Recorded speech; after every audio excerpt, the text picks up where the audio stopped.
Good, Dave. How are you?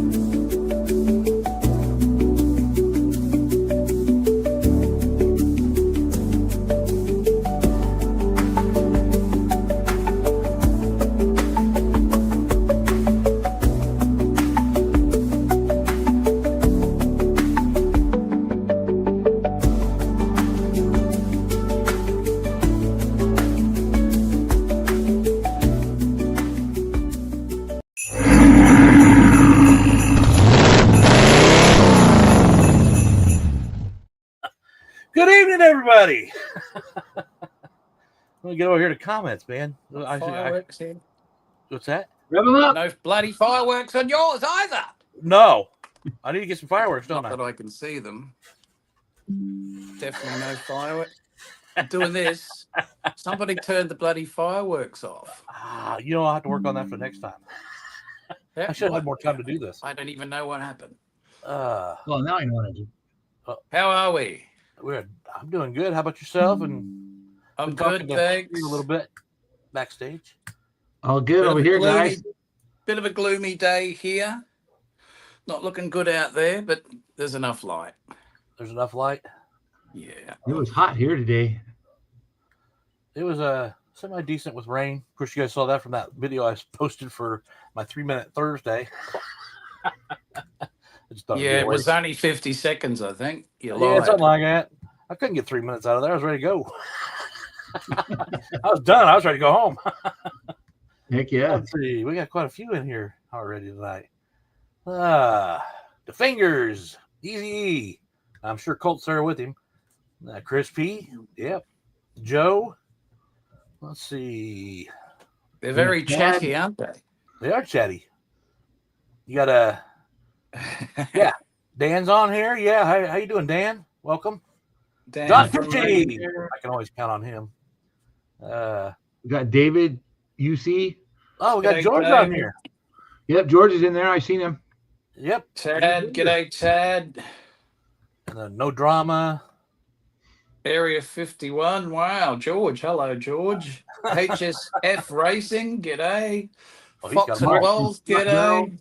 The Fingers, of course. G'day. There's Dan. Let's see here. Dave Volk is here. G'day, Dave. Deborah's here. G'day, Deborah. Mark is here from Slot Journal. Look out. Wow. Now it's a party. We got Journal on here.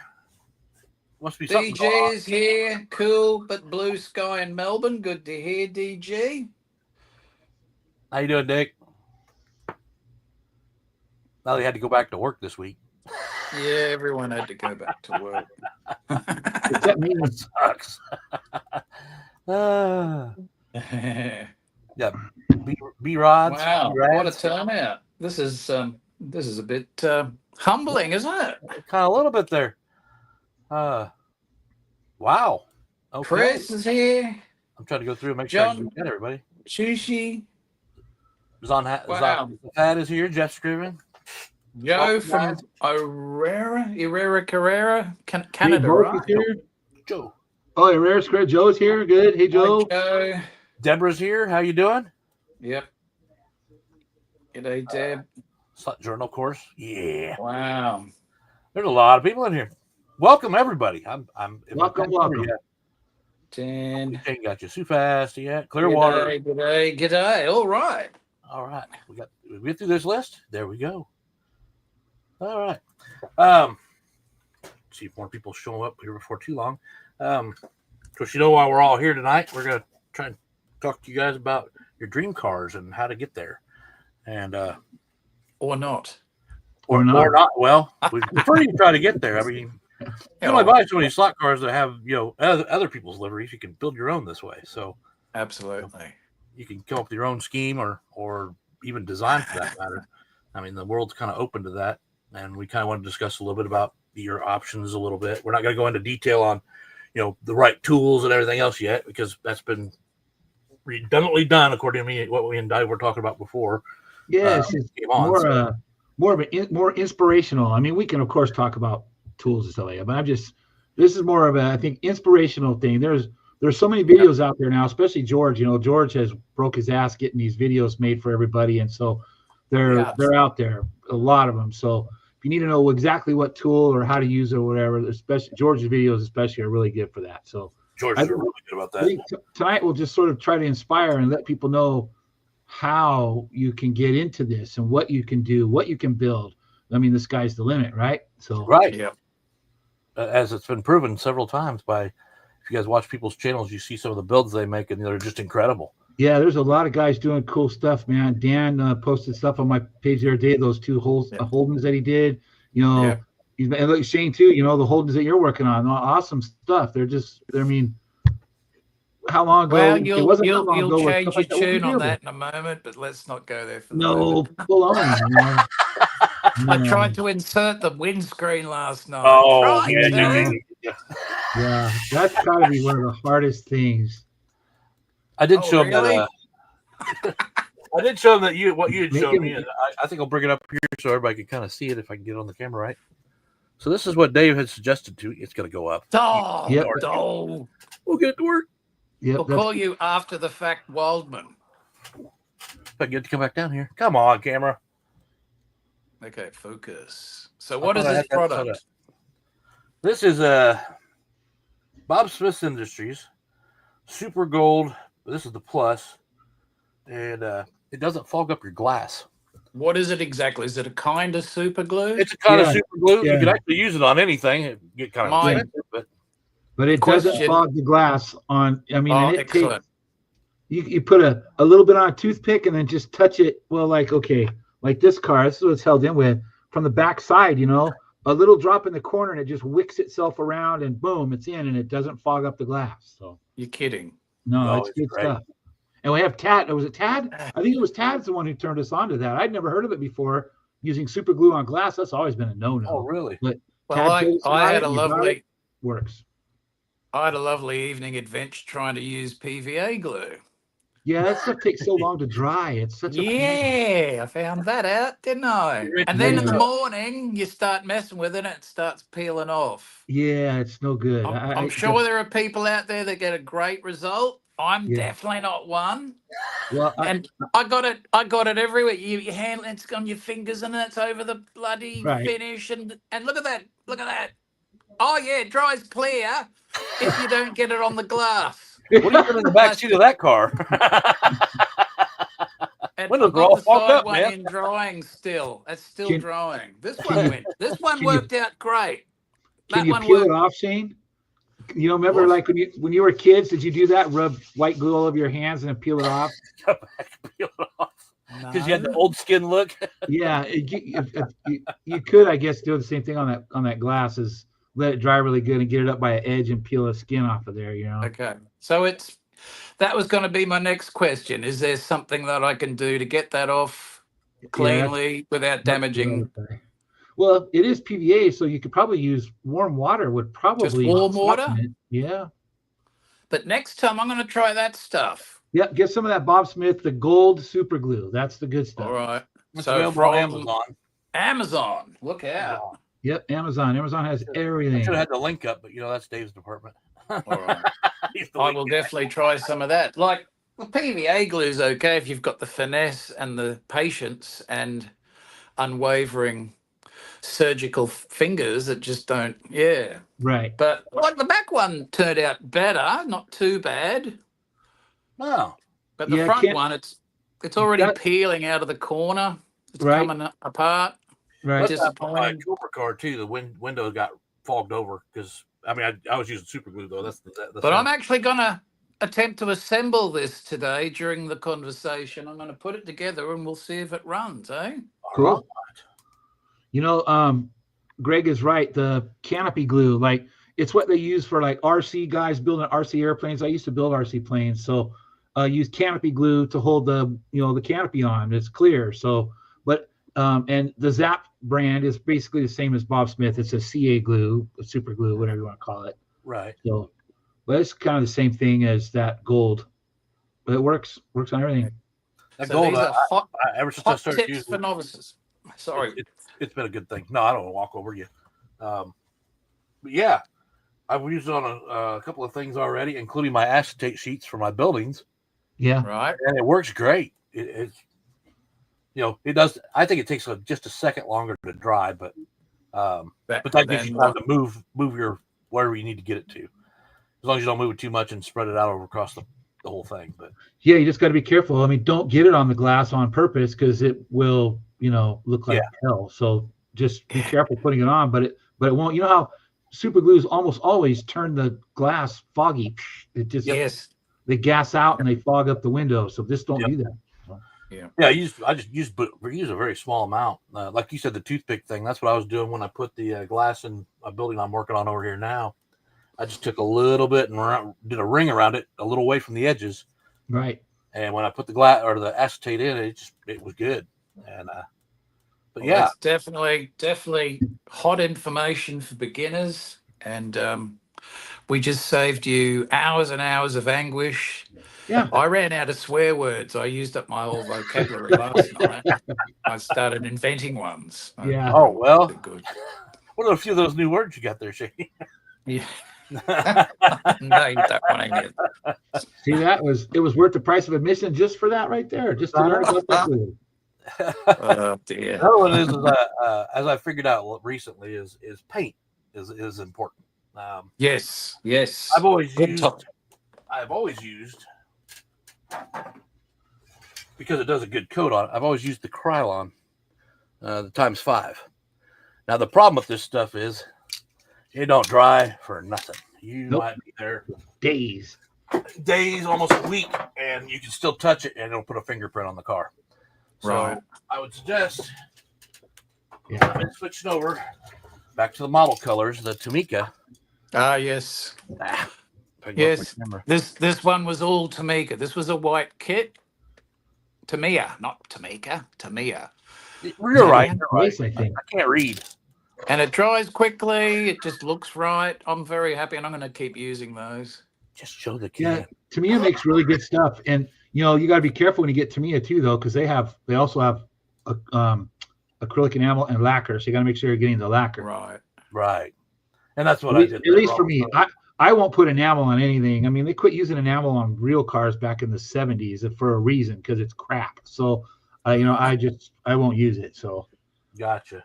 And now that we've discovered that SMS clear from Australia, that's the shit right there. That's all SMS cleared. Okay. Yeah. I have not discovered that, but I've heard about the SMS pens. I heard about it. I haven't looked into it yet.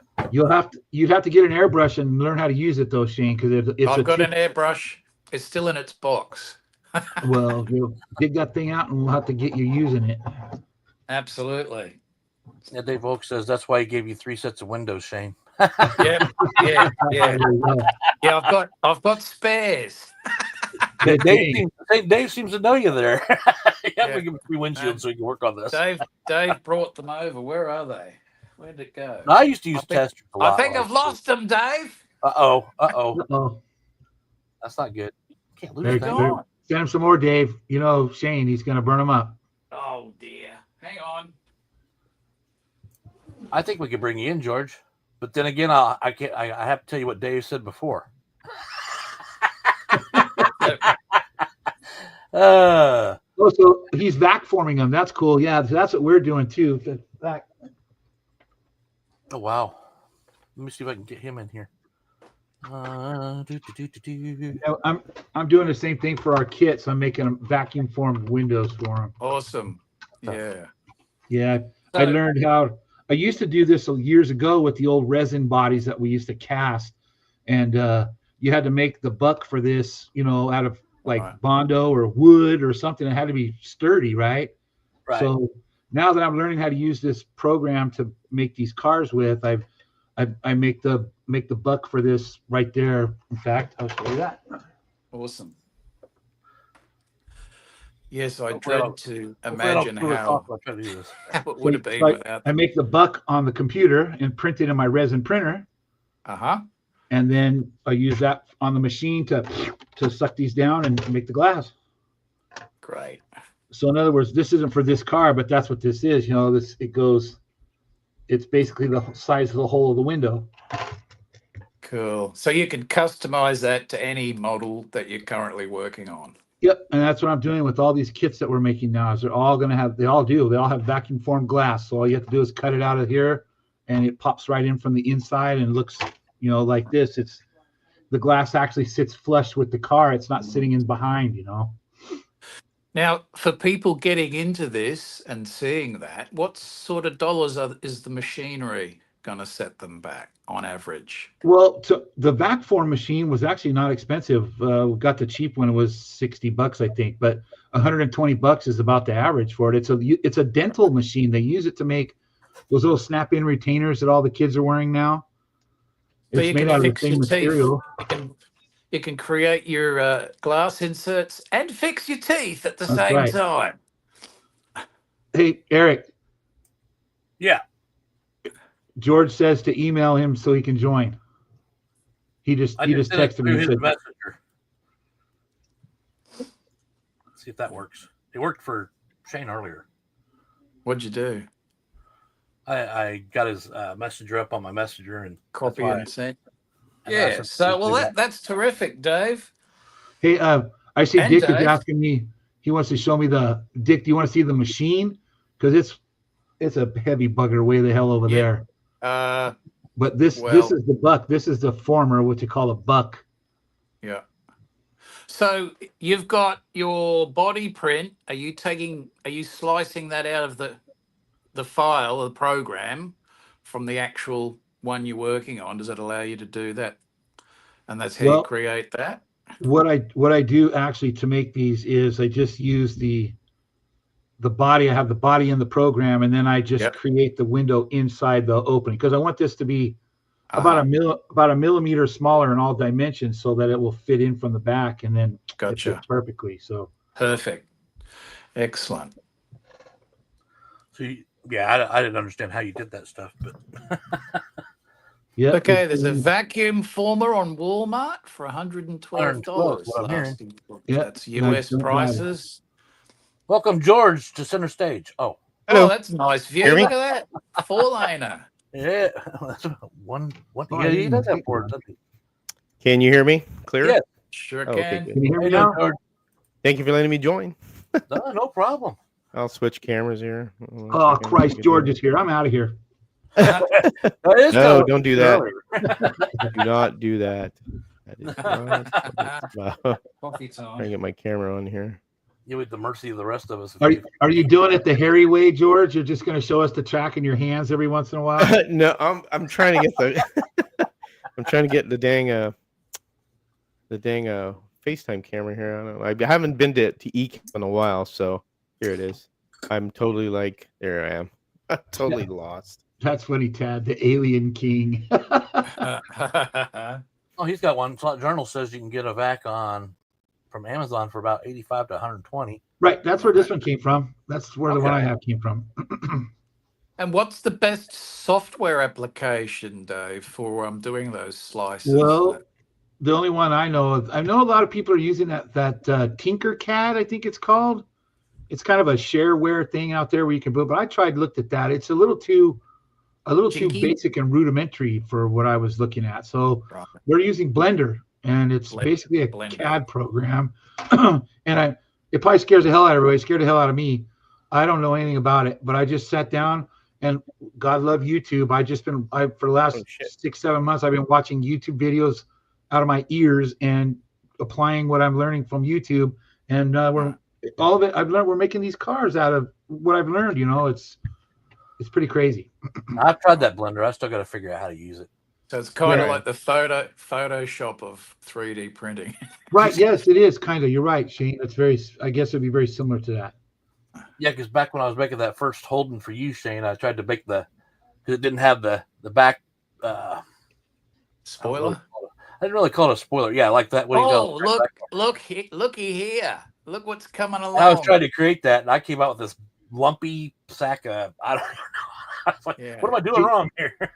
This car, I'm not good enough to make the body yet. So I found the Holden, the proper Holden to make the Knight Rider out of. And then I made all this stuff. Like I made the scoops for the hood, and I put the tail on the back, and been working on the air dam.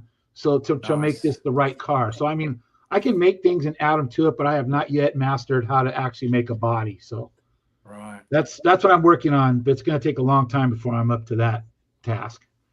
Well, when you figure it out, no one has ever done a proper Speed Racer Mark V body. Yeah, Even the toy I thought about companies, that. they all Sorry. get it wrong. They get the shape Taking wrong. I've not everything seen out. one where they got the nose correct, the curvature on the. No one gets it right. That would be the ultimate test, I think. We'll have to tackle that one, and that would be kind of cool. Yeah. There's George. I'll have to introduce him because everybody I'm knows here. George. If you don't know G'day. George, you got problems. No, I had the eCam all wrong. I haven't used the eCam in a while. So when I got up, because I have 2 computers, so downstairs I've been Oh, at the other track because that's where I've been doing stuff, and then up here, this track I haven't actually used in a while. It's been probably like a month and a half. But once I go back to scratch building, it's just like the scratch building section, and downstairs is actually the plastic car section. So it's 2 things. the best hair in slot cars. Yeah, Yeah. needs to get a haircut though. Yeah. You can almost say the most hair, Up until especially out about of half us an three. hour. I had the best nasal hairs in slot cars, but I just got rid of them. I don't know. My nasal hairs are pretty good too. Every day. Yeah, I have to trim mine all the time. It's ridiculous, but Next. Yeah. Well, George has built a lot of cars. I mean, I've seen his too, and most of you have because he usually shows them pretty good. Yep. You know, what makes you come up with the car ideas that you come up with? I'm going to ask some questions, and that way it kind of puts out the Well, reference. well, lately with the resin prints, the cars we get designed by somebody. Okay, his name is Nal Gomez. He's on 3D prints. He goes Okay. under Di Tomaso. So we have a relationship. The first car we did was, I think, the Petty Dart, wasn't it, Dave? Yeah, that was the first Yeah. car we had him do. Yep. Because that was one car that nobody really has in 132nd. If you have a kit, it's very expensive. So Right. Harry was really like, we need to get something made like that. So out of a whim, I asked him, hey, because I had him actually design me wheel inserts, which were the old NASCAR style, which were the ones that they made illegal. They were chrome. They're from the 80s. Nobody had them. And one of the guys that builds really well that we know, Mark Thomas, wanted something done. So I asked him, hey, can you make some wheels? And he did it right away, and he did it at a reasonable price. Yeah, those are them right there. Oh, nice. So when you get something made by him, so if you want something that it's only yours, it's extremely expensive. So for example, I asked him, hey, if I was to one of the Trans Am cars to not release it, it's $1,100. So Wow. that's something I can't really do. So what we paid for it, yeah, what we paid to make the body was a lot less, which was good, reasonable. But he's able to release it 2 months later to the public. So you could get the cars that we've made, but you'll have to wait 2 months later because he'll hold them for us for exclusivity, and then he'll release the print. But they're not going to be the same as ours because they'll either be in 124 scale, or we've done actually some other stuff. And Dave, we're going to keep it under wraps for now to the body to make it easier to do stuff. So it's not going to come that way. You're just going to straight up body, and you'll have to do all the other stuff. But that's how we got to know him. The guy is really nice. He's from Brazil, so he speaks English, and we communicate through him through Messenger, and he constantly makes models for a lot of different people. But he's really good. The prints are the thickness we want. He'll make adjustments when we ask him to. If we need them adjusted, he'll add things. So he's really good at what he does. So we got a good relationship with him, and it really works. And so far, that's what we've been getting is cars that we can't get in the U.S. because in reality, like I said before, all the cars that people like in Europe are cars that we didn't grow up with. And of course, in Australia, because I do want to actually get some Holden and some Monaros and some actually, Hughes, I own a Monaro. What your guys' version of Monaro is a GTO up here. I have a 2004 A real GTO. one. Yeah. A real GTO. Yeah, 2004. So Nice. we want to make the Australian cars too, but it really leaves a lot. The sky's the limit because we could think of a lot of different things that we can't get in 132nd scale American iron, and even Australian iron. Because Australian iron, I have a lot of respect for because they're like us. They like that type of car, whereas people in Europe people in Europe like the Ferraris. That's what they grew up with because there's more popularity in slot car in Europe than there is here in America. Unfortunately, it's not super popular. So Yeah, But- that's your red one, isn't it? The GTO. yeah, Yeah. It's red, really? It's Yeah. red. They would like it. Yeah. They didn't make the Monaro for a couple of decades. yeah. And then that was the one they brought it back, and it was very popular. My favorite car from there is the XB, the Ford XB GT, the Mad Max one. Yeah. And I'd love to get something like that here, but it's something that's not. That's a great car. I have a Scale Electric model of it. About the only way you can get it, I think. Yeah. You've got that one. Yeah. Is that Oh it? my God, that's a beautiful car. I love that car. That is a beautiful car. That's just a gorgeous car. It looks a lot like the Ford Torino that we Yeah, have here. the back of it Yeah. does. Yeah, it's very similar in body style until you get to the front end. They changed up the whole grill assembly. It looks a lot better than Torino, I think. I agree. I opinion, do too. but The classic one out of the Mad Max movies, they replaced the front end Yeah. with an it was American the model. nose, the different was nose it? on it. I think it was a Camaro front end, wasn't it? Am I right or wrong? Yeah, I think. I think it was just a custom one they made for the movie. Right. It had a Chevy motor in it. Yeah. in the movie. So they're cool. But They're great. so then you got okay. So you're starting off with a plain car. You paint it up the colors you want it to be. Yeah. What if you want to add decals? Where's the best place to go for decals, guys? There's a lot of places. Dave, you make your own decals, don't you? Dave's made Yeah, his but own. my decals aren't. I use this just printer paper for the printer, and it's either clear or white. And so if you use the one that's clear, you have to put it over a white body or a really light colored one, because otherwise the decals just disappear. Right. And Yeah. If you Doesn't use the print. white background paper, then you have to cut it right up on top of the ink, or else your decal has a little white line The around. body of the car. Yeah, they look like crap. Now, like this Okay. this car, this is all my decals, every bit of it. But again, it took me a long time to sit there and cut that out with a little X-Acto knife. Same with all the little emblems. And Good Those are grief. vinyl then, or no, it's decal water slide. Water slide. water slide? Really? You print it on water slide paper. Then you have to clear coat it. You print You it have on the to clear paper, coat and it, then you yeah, clear with coat them acrylic. and let that dry. And then you cut them slide out. onto your car. But Use if you them want to for get decals, you could go to eBay. You could get Slicks decals. There's a place in Ooh. Australia that we use Patos. Yeah, Because they have a lot of You guys are Patos Australian, has right? a very lot popular. of NASCAR oriented stuff that Yeah. we use for like the NASCAR, like the Shoe World car. I got that from Patos. That car, the Yep. Shoe World car, that car is probably unique because not too many people made the Shoe World car. It was a Dale Jarrett car, I think it was, or Ned Jarrett, I can't remember. But you could get them from different places. I mean, Slicks decals, Gopher decals.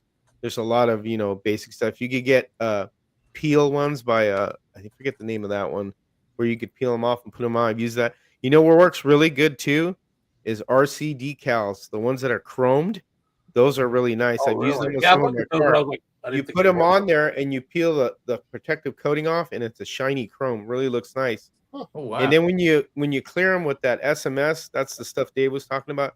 That's one thing about SMS that we've discovered. I think Gravity is the same one. Gravity is from Spain. So SMS, when you put your decals on, it's the only stuff that doesn't burn your decals up. Because when you put the SMS on, you could lay it on heavy after you do your light coat, and it Straight will away. not wrinkle those decals. That's interesting.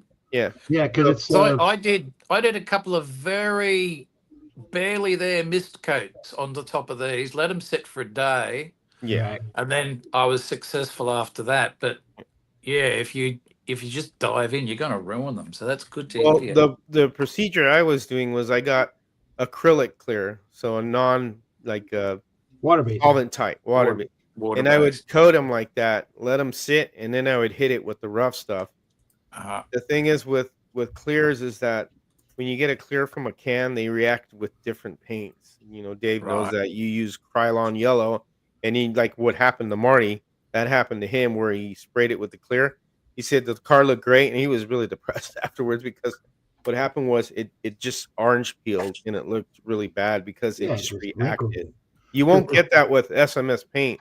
Nope. The only thing that a lot of people don't like to do is airbrush. Airbrush, it's not a hard thing to do, but you got to get a real good airbrush. You can't get like something from, Amazon, that's like $20.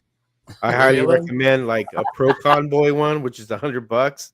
Or if you get an Iwata, which I have, that's a freaking fantastic air gun. That Iwata is great, and Dave knows about Iwata because he used them on full scale stuff. The reason the SMS Clear is so good is because it is a. Let me get some. Now, see, I don't usually. I almost never use my airbrush. I almost never use my airbrush. I use my little gun. It's Iwata. That's what I paint everything with. Oh wow! Much easier. George up a little bit. I couldn't even see. The one thing with this stuff, Shane and Eric, is you got to wear a mask. Yep. Okay. Very volatile. Wear a mask. It'll give you a headache if you don't. I've had it happen to me. I'm like really buzzed and a headache. It's really strong, so wear a mask. Well, yeah, it's terrible about that. It's urethane. It has a hardener. You can't just pour it in a cup and spray it. It's got a hardener that you have to add to it, a catalyst. And B, and then a thinner. There's a thinner that you add to it. You don't remix it. I found I don't even use the thinner. It does have a video on that at one time, not too long ago. Really need it. Could have been longer than I think, but I think George, was it George or you, Dave? I think one of you guys actually brought that up originally and was showing the kind of give us the mix ratio. And it's right here. Both of us did. George did a video and I did a video too. There's lots of stuff. 2-to-1 is what it is. So it tells you what to do. That gives you instructions. Very easy. It contains isocyanates. It's the same kind of exactly. thing that put on real cars. Wow. Hazard. Danger. It's definitely giving you all the danger warnings on it, isn't it? Yeah. It's pretty, but they do make an easier one if you just want clear coat, which is good. But this stuff works a lot better. It really shines across. I'll show you what I mean. Here's a scratch build for the showdown. So this is with SMS Clear. And this is those RC decals. That's 7. Oh, that's nice. No kidding. You can't even. And there's the chassis. Nice clear. It really does a good job. I mean, and this is, a Falcon body, obviously, when we first started doing them. But this is a showdown car. I built this a while ago. And then I have a barrel that I still have to put an interior on. And this is also with the SMS Clear. You see how? Yeah, beautiful. It's got a nice, You could get a finish like that, guys. Anybody could get a finish like this. Trust me. It works very well. It's very. Did you have to polish that at all afterwards? No, I didn't. You can if you want, but I didn't have to. Not with this. Okay. Yeah, because that goes a lot different than per se. And those are those wheels that those inserts we had made. Yep. Nice. Mine's got a nice shine, but it's, how many? I put 3 coats on this, but it's that stuff I was using up there, and I let it set for 3 days. And I grabbed it, and I do have a fingerprint on my hood because it wasn't dry after 3 days. So I did try to rub it out with a little bit of I put a little water on a towel and kind of wiped it with a Microsoft, and it came out a little bit, but you still got it there. Don't use the paints I'm using. I would go back to what we were discussing earlier. Right. But I use that. I've used that on every car except for the Cobra car. Oh, the one for. This is my first build ever. Oh, really? Let's have a close look at that. Oh, this is a Carrera body. I just made it look like a dirt car by putting makeup on it. My wife's suggestion: put makeup and it'll look like dirt. And she was right. See, women do help you with that stuff. This car is fast. It does look like dirt, though. I mean, yeah. And I mean, this was the first one I sent to Harry, and Harry really liked what I did and gave me a personal call and talked about the car. So that's how I got to know Harry, was because of this car. No, I started confabbing with him, And then, this one, this is the one with the Marty, the fast lap one. This one, I have a video how I built this one too, so anybody could build this car. There's a live video where I show how I built this. I put it together and everything.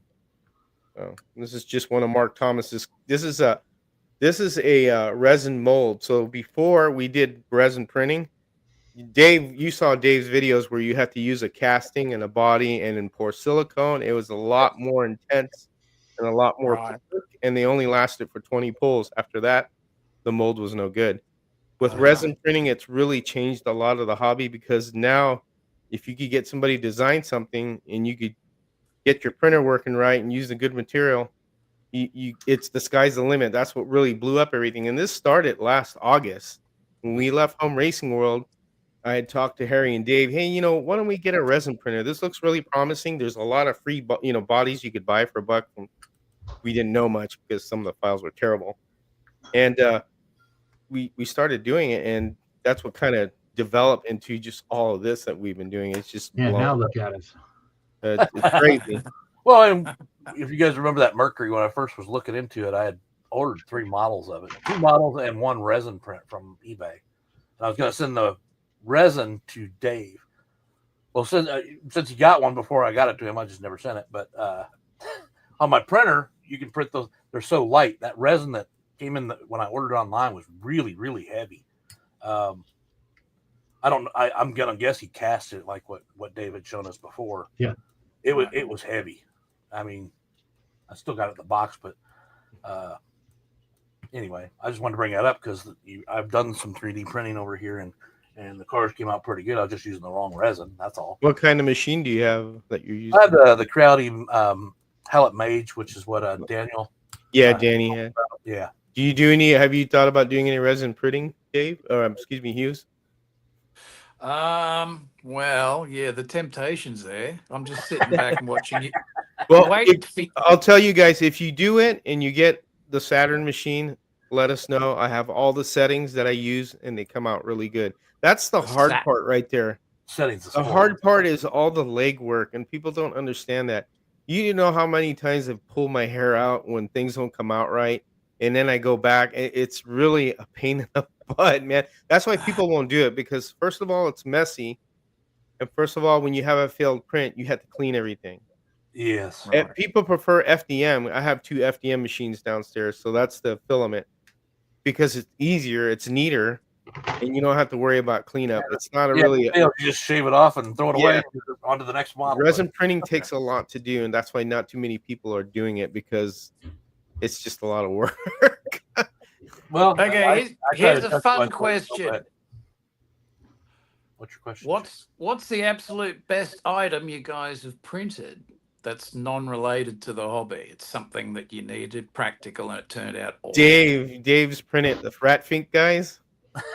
The ones that flip off. Sorry, I'm not trying to do that to you guys, but he has a rat fink that he's made figures. People, look, he's going to show you a bunch of stuff. Figures, people.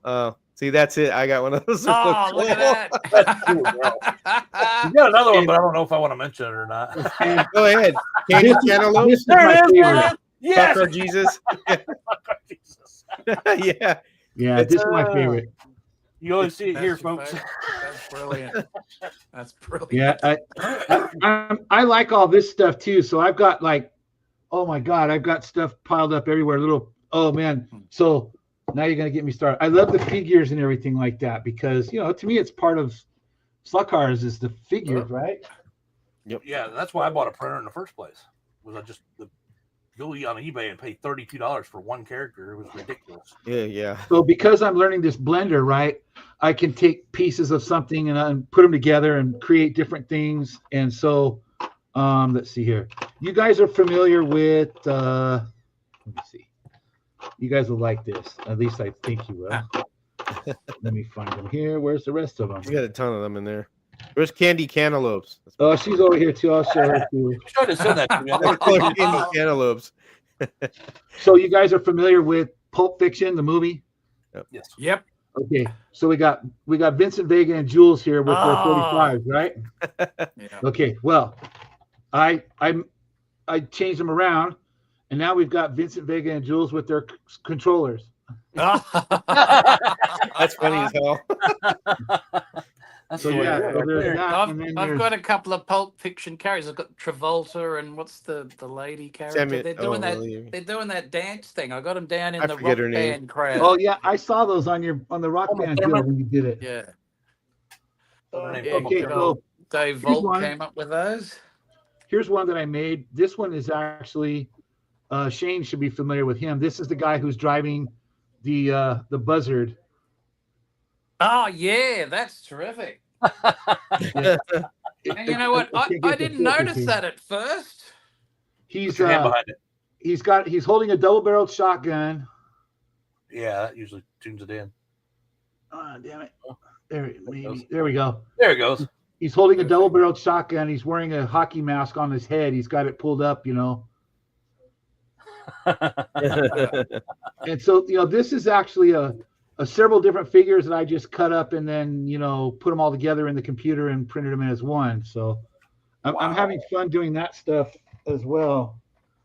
And then Exactly. I don't know. This one I haven't really showed it around because I don't want people to get offended because it's not what you think.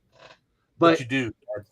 But back in the 60s when Rat Fink was a big deal, everybody wanted a German helmet, and so this guy's I put his German helmet on. That one's cool. The little hot rod driver. A cigarette or the cigar hanging out of his mouth. Yeah. The cigar hanging out of his mouth and his German helmet on. That's a shotgun moniker, if you guys know. Every figure that he's done has have a cigarette in his mouth. Yeah, my guys usually have a cigarette. He always had a bird and a cigarette. Yeah. Oh, and here's Herman Munster with his controller. That is cool. Focus. It makes more sense. You're gonna have to make one of those monster vehicles, man. Yeah, Herman Munster with his controller. So yeah, I waste a lot of time. Oh, then there's this girl, Husey. I need to send you this girl. She used to be in the rock band. This girl's got the biggest airbags of any girl I've ever seen. Candy Cantaloupes. That's not Candy, George. Oh, is it? No, that's not Candy. We're gonna have her call her what? Here's Candy. Oh, there's Candy Cantaloupes. Oh yeah, it's a little sister. Yeah, we're gonna have to call this chick Wanda Watermelons or something because she's got holy Moses. How about Melanie Melons? Melanie Melons. There you go. You get into the software and just do enhancements and that. Yeah. Those watermelons. Yep. And then I got this girl. I doctored her up too. She's just kind of kicking back, and she's got a controller in her hand as well. Oh, Those are cool. Yeah, like I said, I have fun making these. That's what I wanted to do with my logo originally. I wanted him to have the Santa Claus character to have controllers in his hands, but I didn't know how to do that stuff. You've obviously figured out how to do it on a resin printer, so yeah, that's it. I just sit here and fool around with this crud all day long. It's like we're like, okay, Candy Cantaloupes. I figured everybody needs a trophy girl, so I took the cell phone out of her hand and put a trophy in her hand, so she's holding a trophy. So yeah, I got a million of them. Some of them we can't show on TV. Well, I mean, okay, everybody knows. There's the that shotgun is figure beautiful. I remember actually when in he the was car. building that. That is an You make that badass bigger? car. Make it a big Eric, so so nice. the shotgun is sticking out the Yeah, window. yeah. right there. That's so If you- beautifully detailed. I remember when he was building that.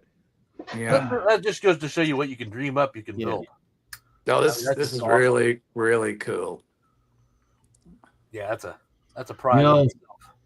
When Pat got sick, I made this and I was gonna hand them out to everybody, and I haven't done it yet. I got a shitload of them printed up there, so I need to get these. But I made this when Pat got sick. It's the middle finger and it says "fuck cancer" on it. Oh yeah. So I want to paint them. I don't want to just send them to everybody like this. I want to paint them. So when I get time, I'm going to sit down and paint all these, and then I'm going to send them to everybody because fuck cancer. I mean, why not, right? Yeah. So yeah. So I think yeah, I love my little figures. Rat Fink's probably I don't know, Jesus. SLOTCARS Jesus. That was great. SLOTCARS Jesus, you're I've been thinking about printing a bunch of these and just put them out there for $5 or something. Let's see if anybody wants them, right? Why not? Oh yeah. I'll send you want 10 one of because I need those. 2 of them. I want one of those. Everybody wants that. So Yeah. Yeah, we miss him too, man. We all miss him. I still Yes, have we his do. channel on there, and I look at his stuff once in a while. I really love how he threw the cars in the garbage can. It's like he was it was fishing John, and he was wasn't it? tossing He them. threw with the garbage can, then he threw with the Yeah, toilet. that was like the funniest video I It ever was saw with great. that. It was all Fishing cracking one? up. Yeah. The fish one was good too. Yeah, here's how you catch. Yeah, that was really funny watching. That guy was just funny. I mean, period. Yeah. I talk to Pat every single day. David Scriven sent me one of the little pamphlets from the funeral, and I have it hanging on my refrigerator. So every single day when I'm in the kitchen, I talk to Pat. So gotcha. Very I'm just at the end of my videos, so I can I just want to hear his voice. I do that too. I do the same thing. I listen to the messages that he sent me. Yeah. Yeah, because I have him still on my phone too. Yeah, he's a lovable guy, but and he was actually who he said he was. That's the fun thing about it. But, and in case nobody noticed, see, we all got sent figures from the UK. Tara from 132 scale figures. She makes some really nice stuff. I got old Pat sitting up on the gantry here watching the rock show, and there's one of your chickens, Dave. That's cool. Don't know how it got up there, but it got up there. Yeah. Solo, so you could show a bit better shot of it. I think out of everything I've done, I'm more proud of that damn chicken sitting up there on the gantry than anything else. It's like the chicken. Do you guys? I don't know if everybody knows. So when Dave made the truck, I remember him. He was showing me, and then he messaged me. He was very upset because what happened was in his gun, he didn't clean it out that well, and then it spit red over the white finish. So this is what I mean about looking at the glass half full, because I've done that before too. When you make an error, make it into a positive. So he decided, hey, why don't I put the 3-legged chicken? It looked like it smacked up against the truck. I go, that's a great idea. That's a good way to recover. Because he was thinking maybe having to take it off or something. But that idea was actually Shane's idea. He's the one who. Oh, was it? There you go. I didn't know it was your idea, man. I was going to strip. I remember something about it. I remember I was going to strip all the paint off, and I was God, I was heartbroken. It's like, God, I'm not going to get this to him, and I got to repaint the whole thing. Decals were on and everything. I was like, God. So Shane goes, why don't you leave it on there? Maybe add a little bit more red splatters and put something like he ran into something. And I went, the light bulb went off. That's a great idea. I didn't know Shane had that. See, there you go. I see that David's in the chat there. I still have your chickens, David. They're right here. I swear to God, I'm going to send them to you. I got a whole bunch of them. I just got to put them in the mail. I'm terrible about that myself, but yeah. But yeah, like what Shane was just showing, that's a dream car. I mean, they put it together for him, and it's something that you wouldn't see on a racetrack most of the time. You know, it's that's what we're trying to talk about is if you get into building slot cars, you can start off with a white kit. You know, just get your hands dirty. That's perfect because then you can paint it the way you want to. White kit, for example, and you know, you guys have seen my Camaro and Ford Mustang I'm doing for the and you could start out. You could start out basic with just doing a rattle can. Do like a 2X from a stall. Don't worry about clearing it. Just rattle can it, nice clear, red color, and then put some decals and start that way. And then you kind of build yourself up with kind of getting used to painting, and you get more advanced with the airbrush and stuff like that. There's a lot of things you could do that you want to do. So like in 124th or like 125th, I had made some movie cars that I wanted. So I made Christine. I made the Smoking the Bandit car. I have them back there. And I made a Ghostbusters one. That was the first one I did. And it has working lights and everything. I have that on my channel. There's a video on the very old videos. It's going around the track, and it has the siren that makes the noise, which is supposedly it's a Panther reversed that makes that noise. That's what that sound is. Interesting. But you get that car was actually from a kit, and what I basically did put another slot car chassis in it and use the stock front wheels. I mean, there's a way of doing things if you have the will to do it. And with all the stuff that we have now, it just makes it easier. There's a lot of light places, like there's Model Train Software, which is called Evans Designs, and they make the tiniest lights, and there's other places too that do it. So I mean, you can do a lot of stuff. You just got to use your imagination. Once you get comfortable with soldering brass, and you can make anything very easy. And you can have the cars are the builds you've always wanted that you can't as long as you can find somebody who can print them or set them up, which is what they're kind of doing now. Well, now with printing, like I said, that's really changed a lot for me and us, because you could see now we got cars that you can't get. Nobody's going to make no Trans Am Challenger or Camaro or Mustang or even a Toyota. We did the Toyota. The Toyota is done. I have printed bodies of it. It's just there's so many things you could do. I mean, so Here's if you have here's a question for you, George. Have you got your own nuclear power plant in your backyard to run your kitchen? What's up with that? I have with all the printers. Yeah. What's the So I have this house was built in 1990, and it had I guess they believe in huge garages because they've all shrunk here in America when you get to the 2000s. So the garage is like a 600 square foot garage. So I have a lot of counter space. I have a lot of room for my car. My wife's car, you could open the doors all the way open seriously? without having a problem. So the printers are on some shelves in there. I have 4.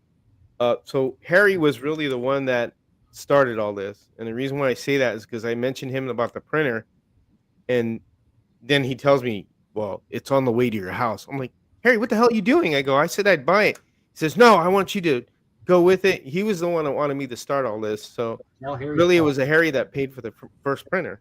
So he gave me a printer. So this was when we started doing it, and then I bought one, and since I print for Slot Car Corner, Steve Sawtell has bought in 2 printers so that we could produce bodies, and he's bought them for Dave and Harry. So this way we could feed him the bodies that he needs and stuff, because it does take on average a print for a car if you want it, depending how many layers that all goes to on the settings of the machines, could go up to about 3 to 4 hours per car to print. Right. So that's a lot of time, and it's a lot of effort to do that. And then to produce a mass amounts, you should have a couple more machines, and that's where we're at. But yeah, my bill isn't too high, so so it isn't too expensive, but it's enjoyable to see the cars that everybody has gotten now, and that the cars that are going to be released soon, I'm going to be shipping them out Monday. I enjoy that the most, watching somebody get enjoyment out of building something that we Yeah, me have too. available for them. So that's And cool. So you some guys of are just using Slot Car Corner, or are you using a website you guys have for yourself? No, only Slot Car Corners. So Slot Car Corner is the only one that so here's the deal. What I told everybody in the beginning is that I want to be able to hand this off to somebody who's capable and more, how would you say, suited to do that kind of stuff. So Steve and Bob, so there's 2 owners, Steve and Bob, are the ones that know what they're doing when it comes to dealing with customers, shipping stuff.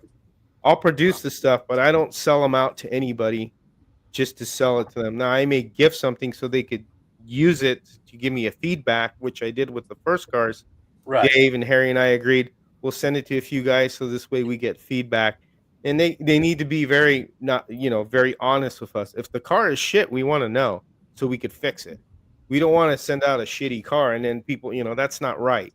I look at it as having high quality and doing good work, because what I do in the business that I work in, I believe in doing good work and doing quality work. So I want the cars to be the same way.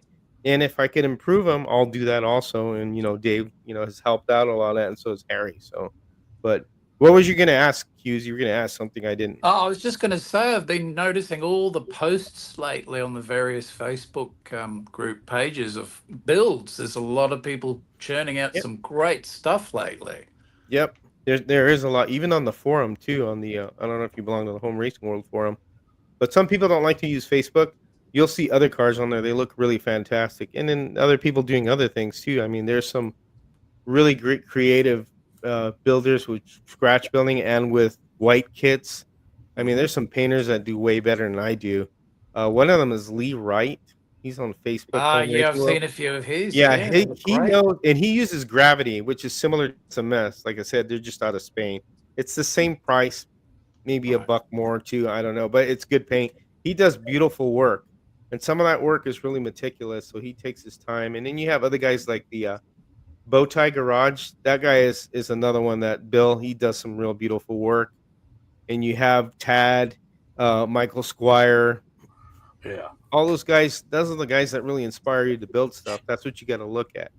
Yeah. So on the Home Racing World main page, there is a section when you go to it, it says scratch building. When you click that link, that has, and this is for everybody, and you, Eric, and Hughes, if you want to look at, when you click that, that is every video we have done on scratch building cars, mounting the bodies, painting, everything. Michael Squire's got videos, Dave's got videos, Harry, myself, Tad. There's all that information's there. It's all in one shot. So you could look at Cool. all the videos you want instead of having to hunt them on YouTube. Oh That's yeah, excellent. that's what I was trying to do when you told me you had videos on that already, and I went and started searching for it. I was like, well, where the hell is it? Scrolling. I can't post the link here, but if you can, Eric, it's if you know where it is, you post it on so everybody can look at it. But everything's there, and that's why we created that section. So when somebody asks, "How can I build a car?" Well, here's this link. Look at all these videos. You take your time and build some. That's amazing. That's cool. It's not hard to do. Anybody can do it. Right. Rather than you. I look at it as Yan can cook. If I can cook, so can you. You know, if I can build the chassis, so can anybody else. And that's kind of what. Well, like I said, I finished that Cobra car. That's what inspired me to finally push forward and start working on other cars. Now, the last two are white kits, obviously, but If honestly, if we didn't have Dave in Blender, because Dave's been doing everything on Blender, I haven't really done much. He's really the key to all this. If Dave wasn't designing it, we wouldn't have anything. So Dave is a real big part of this. He's very essential to what we do. he's sitting back there very quietly now. I was looking for the link over here. I'm listening. Oh, yeah. I was leaving it to you. I can't. I don't know. He's enlarging more boobies. We do that weird science thing. like weird science. I was gonna say where they increase them in weird science. Oh, Dave's quiet again. Don't tell anybody. Weird science. Any more than a handful, man. George, you want the link to the scratch building section or the scratch building all the videos? It's in there where it says Home Racing World main site, not the forum, and it says scratch building. That's everything in there. That link right there, you could share. Click it, and you can share that link. That's everything in there. Awesome. I haven't really updated anything really because I mean, you could beat a horse so many times with building a car. It's like there's so many videos now. It's like kind of pointless to make another one. But I found it more rewarding building the cars. You just even paint them because I don't like all those numbers on my. I like the street classics, you know. So, and they don't make them like that most of the time. You don't see very many plain cars. No, when you see it go around the track, like when I first did this one, it went around the track, around my career track. I was like, this is freaking cool. I actually built something that goes around the track. Exactly. And that's what really got me to. I got a lot of scratch build cars. I started blowing up and building everything, modifieds, land barges. I was going crazy. Wow. And I have a lot of cars. It's just it gets addicting and it's fun. Right. No, that's kind of where I've been going. And me and Shane have talked about it quite a bit lately. And you know, the white kits are a nice, easy way to start off. But you know, you can get into what you guys are working on now. You can get into the brass building and See, like that. That's a beautiful car. It becomes very infectious when you're doing this. Oh yeah, Shane. See, that's a white kit. That's a great place to start. Yeah. It's perfect. See, that takes a lot right there. You did a lot of nice detail work. That takes a lot of work to do, but it's rewarding because you put it together. Yeah, I mean it's like a step up above a model kit. You have to actually put it together and make it run. You know, so it takes a little bit more skill than just building a model kit, and it's beautiful. You did a fantastic job. Thank you. It was tricky fitting the lights because they never quite fit. I had that problem with my 917, the first one I ever did a white kit. I broke one. I stepped on it. But that is the perfect place to start for everybody. Just get your feet wet, doing a couple of those. I think it's a good place to start because you're learning about there. You're just putting it together and painting it and then bringing it to your own whatever color you need. Or question I got.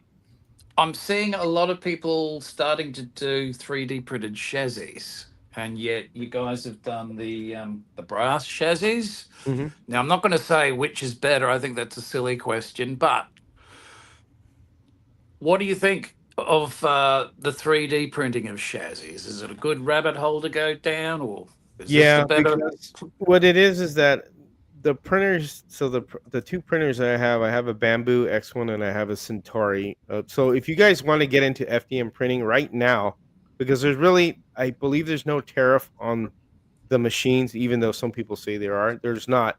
So if you go to the Elegoo website and you look up the Centauri Carbon, it's only $300, and that's pretty damn cheap. If you want to jump on a machine and getting into just printing, That's a good start. It's cheap. It's actually cheaper than the resin machine. The resin machine, I think, is like $500. So I mean, you could start there and experiment with printing chassis. There's a lot of other files online you could print. Like, for example, on Maker World from Bamboo, I found a Corvette C8 NSR chassis. Somebody made one. I printed it. It's pretty damn good. I mean, it's Wow. obviously not the plastic they use, but it's pretty damn close. And I was pretty impressed how this person was able to do that. So you could print your own chassis from another file and put a car together and experiment that way. Yes, But, Tad. Oh, there's a good question from Yeah, Tad. Yeah, asked the Tad. question, what about resin truck chassis? Are you Yeah, guys as a going matter to of get into fact, building those? It's funny that you asked that question, Tad. I was going to start building a chassis for the Haas truck today, except I don't have the body. So George, when you get a minute, We need a chassis for this email me the guy. file for that truck. There you go. that'd be a big chassis. It'd fit in there. A Hummer, stretch Hummer. Yeah, I want to do a truck series too. So yes, so George, when you think about it, just send me the file for the Haas because I don't know why I don't have it in my stuff. So Oh, okay. and I'm going to build a chassis. I'll make it. But going back to what Hughes says, I mean, it's what you want to do. Brass chassis is a little bit work, it's fun, but it's easy to print a plastic chassis. I mean, you just print it up and put it together. I mean, it's a little quicker. So it just depends what you want to do. I mean, I think whatever you want to do that makes you happy and whatever you want to build, go for it. Either brass or plastic. Doesn't matter to me. Excellent. The plastic we use is the PLA Plus. That's a very durable plastic, so you don't have to worry about breakage unless you really throw it against the wall. Yeah. It's gotten exponentially easier to build custom stuff, but it's also harder. And I'll explain. Prior to this, these cars didn't exist anywhere. You couldn't get one 132 scale. Forget it. They don't exist. So we were scouring the countryside looking for die cast models and everything else that we could make, molds from so we could cast our bodies. That's what this was started out as a die cast car, the body. And of course, everything else is handmade, the chassis, every bit of it's all handmade. Well, now we can do that on the computer, of course, and you can still do it if you wanted to continue making brass chassis, but you could use the computer to make the bodies and then still build brass. But it's easier to make this new stuff, but it's also harder because, like, I've been working for months figuring out how to make all this shit work. I mean, and designing it and getting everything to where the tolerances are right and the sizes are right and make the thing work. And George has been the ultimate tester, man. You guys saw his first videos when we first started. He was bashing and crashing and breaking everything. So Trying to exploit all the weaknesses. right, and that's good because that's what we wanted. Yeah. We needed to find the weaknesses so that we could improve it and strengthen it. And we've got something new coming out later. It's not coming right now. It's coming a little bit later that I'm developing right now. That's even better. So it's just it's a natural progression. Everything gets better as you go, and I'm enjoying it. I never would have thought I would have enjoyed doing this stuff on the computer like I did by creating this stuff with my hands out of brass, but I'm enjoying it. I really am. Right. So, interesting. I was looking at what he had to say about the SLOTCAR Journal. Was talking about the FDM printers. It is a good place to start, and you can get those into those for fairly cheap. I mean, depending on what you're wanting to get out of it. Yeah, and they're getting more advanced. They are. They have a new one, the H1, H2 by Bamboo. It's a bigger machine. It has 2 heads that print. Oh, no kidding. Yeah. that's a $2,500 machine. Yeah, well, I'll get it next week. And it's tempting because I can do it, but I don't want to do it because my wife originally started me with 3D printing. She got me a little Intina one. Right. And now she goes, oh my God, I created a monster. And she sees printers, and I was like, yeah, I really got you into it. And I said, yeah. It is a very, very, very deep rabbit hole. Well, I mean, if you're printing it, you're actually technically building it most of the time. So, you're setting it up in your computer, trying to get it right, setting up your the resin printing, when you have a lot of mistakes. I have 2 boxes of just shit that I can't use. So do I. I'll just end up tossing it. They're bodies and everything, but they're really not. They were just.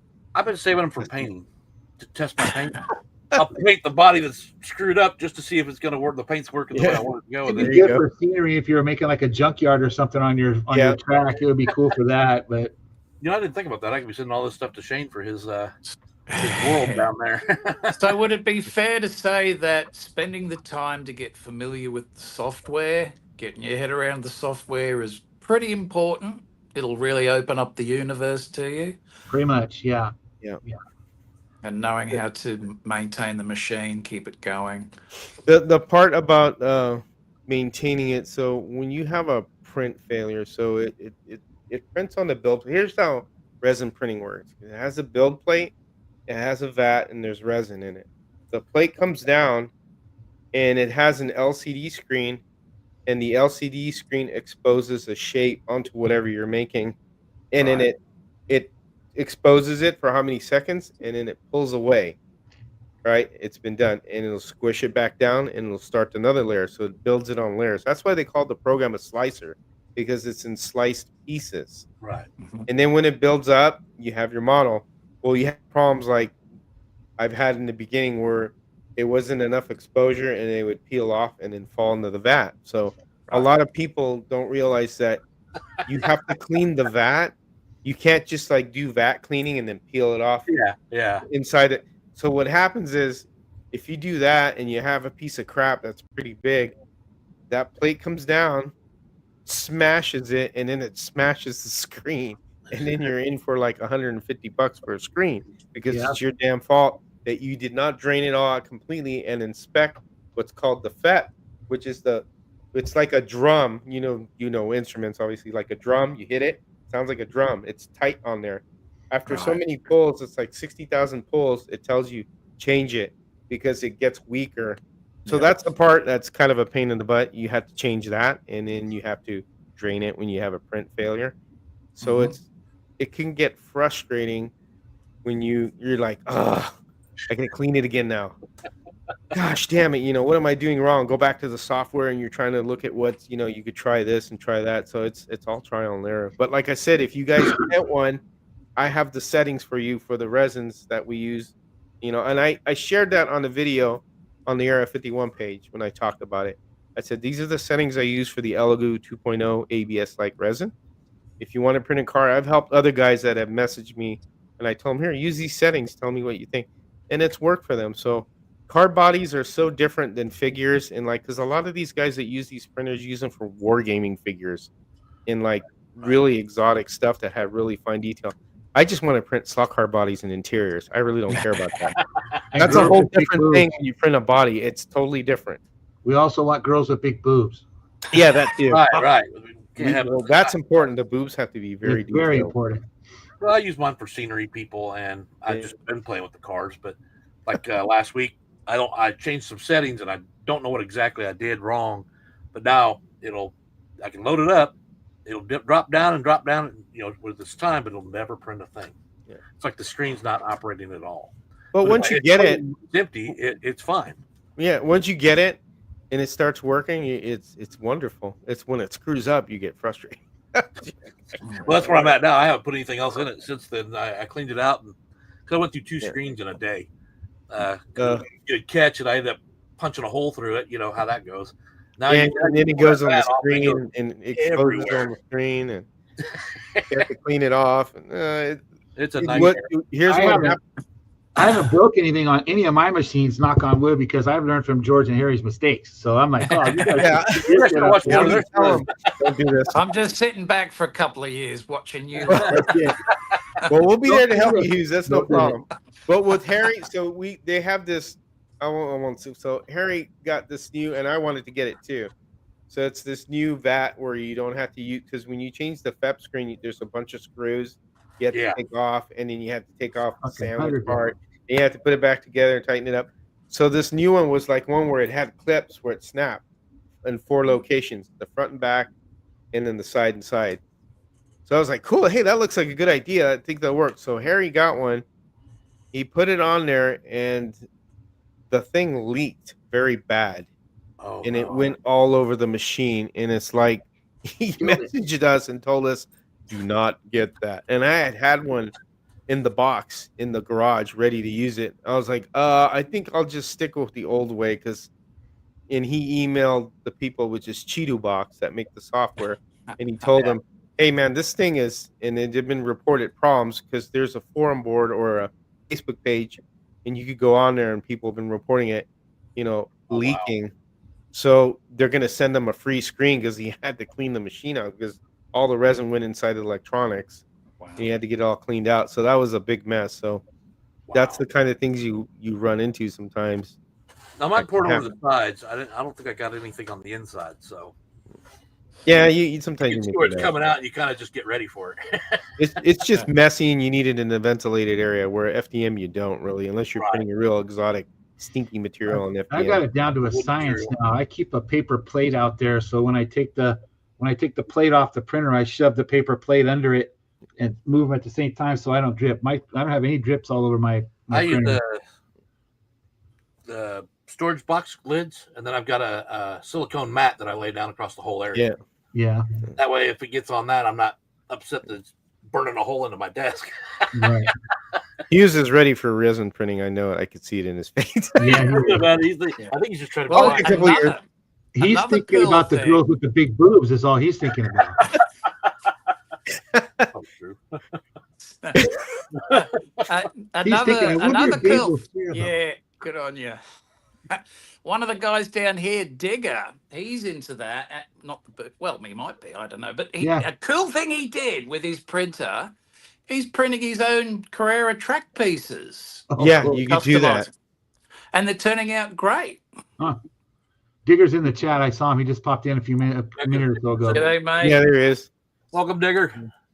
Yeah, if you go to the Maker World website, they actually, and I found these. So you know how the Carrera wheels were different sizes on each end, and you can't pick.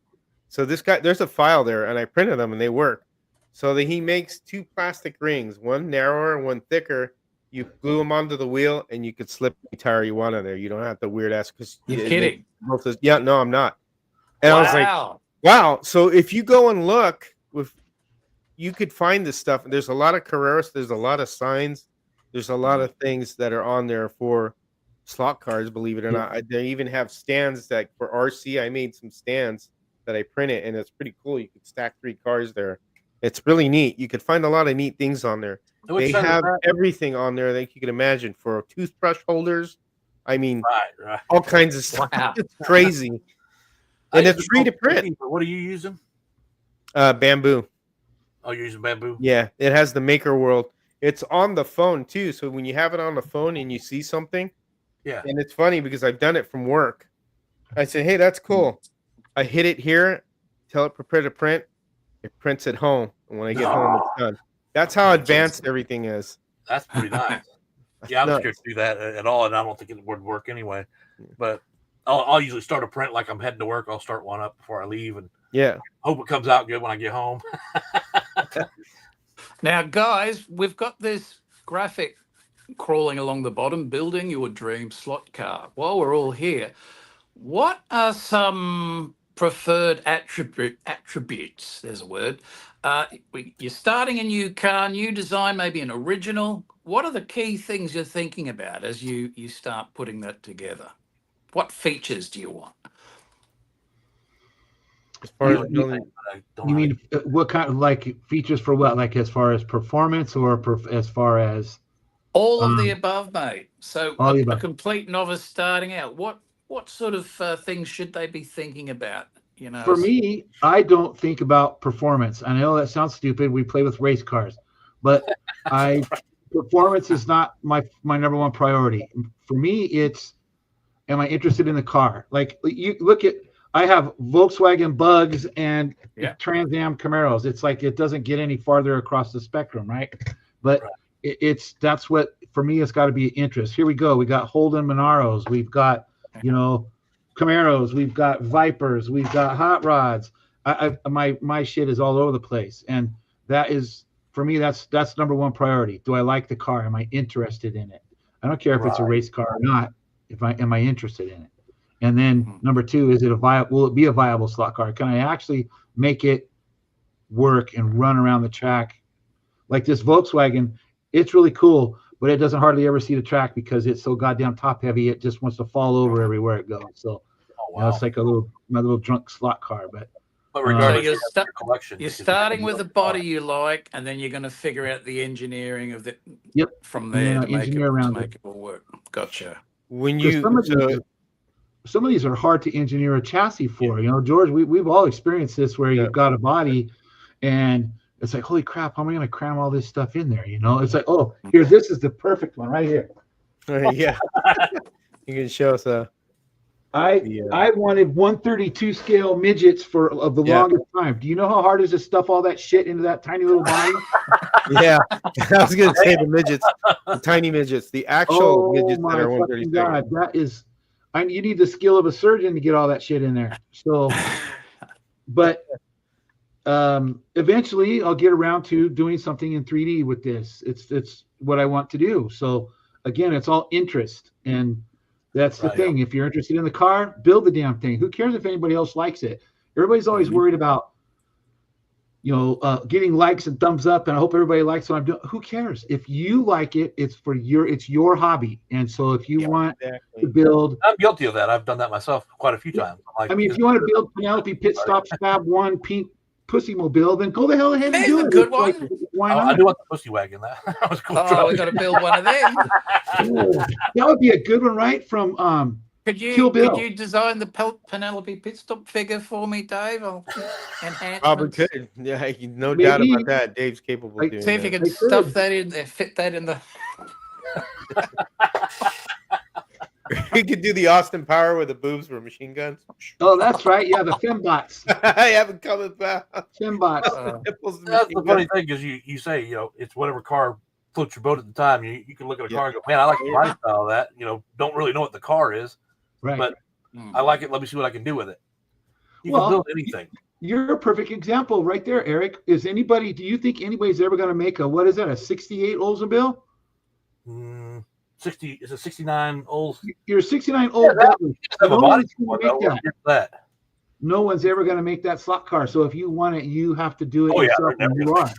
Yeah, I wanted Burt Reynolds and Smoking the Bandit. There you go. There you go. Cool. Awesome. This is a model kit, the Revell model kit, 125th. I even put Burt in there. Doesn't not really good looking, but it looks. Hey, it works, right?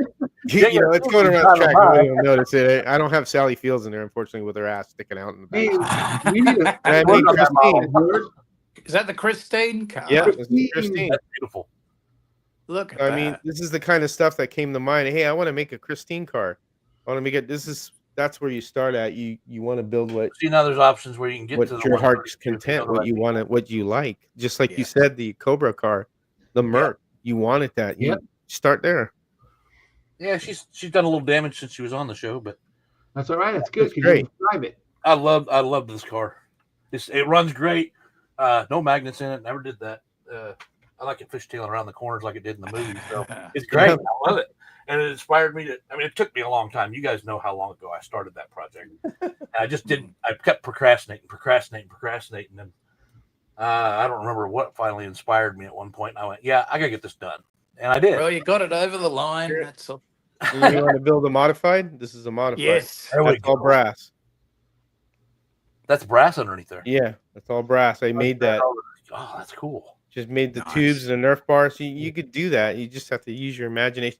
When you get these kits right here, what I did was, I made the channel bent like a frame. I actually bent those. I heated it up and bent it.